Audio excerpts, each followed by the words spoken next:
जय जगन्नाथ सांग मैंने आज मुझे कटक प्रसिद्ध आलुदम दहीबरा। तो चलतु बनइबा आज रेसिपीटी। तो चलतु एबे जीवा दहीबरा बनइबा। से मुझे गोटे कप बिरी किछि चाउल आप चाहे भी चाउल मिसई पारती न मिसई पारती 6 घंटा बतुरई देइथिली। तापर याकू ग्राइंडिंग करके भल भाव गोटे फाइन पेस्ट बनै देइथिली। तापर तेल गरम करके भल भाव लुण अल्प टिके पकईकी बिरीटी को फेणई देबा। तापर छोट छोट बॉल आकार में आपण या छाणीदेवे। आप चाहे भी मझे यार कड़ा करके छाणी पारे। तो यहीपरि भाव में आम दहीबरार बरा गुड़ी को छाणी नवा। तो बरा गुड़ी को बेसी डीप फ्राए करेंगे, लाइट फ्राए कर रखिए। यह गोटे पानी रे आम पकईदबा। जो पानी रे मु किछि हेंगु पकई थी। बरा को आम 10 ରୁ 15 मिनिट पानी रे भेदेक रखा। तापर आम जा दही प्रोसेस को। तो दहीबरा मुझे फ्रेश दही ऐड करछि जो थी कि अल्प खटा अंश अच्छी से मुझे लुण आंब कसिया अदा कंचा लंका छेचा भजा जीरा गुंड पकईकी पानी पकईकी भल भाव में गोलई देवी। तापर गोटे छुंक प्रस्तुत करनेबी। दही छुंक भूसंग पत्र पंचफुटन सुखिला लंका मु ऐड कर देइथिली। तापर याकू भल भाव में गोलई देबा।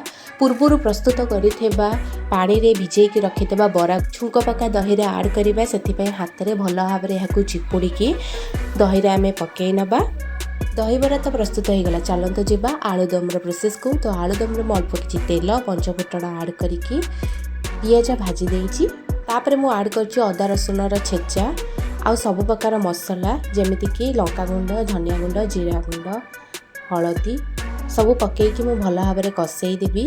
अल्प अल्प पानी दे यहाँ कषई नेबे। तापर भल भाव में कषई सारा पर पूर्व सीझे आलू को पकईदे। आवश्यक मुताबिक लुण पकईकी यहाँ भल भाव में कषई ने। बर्तमान आलूटी भल भाव में तेल कषी हो जाइए। तो आम ए पानी दबा जो मु 1 ग्लास पानी दे देइछि। आलू को भल भाव में पानी रे फुटिया छाड़ीदबा। फुटिगला से कस्तूरी मेथी आ गरम मसला देकी गैस फ्लेम को ऑफ करदबा। तो दहीबरा आलुदम भी रेडी हो जाइए। चलते ए प्लेटर करवा। प्लेटर पर मुझे सब प्रकार सामग्री यूज करछि आपण वीडियो रे देखि पारुथिबे।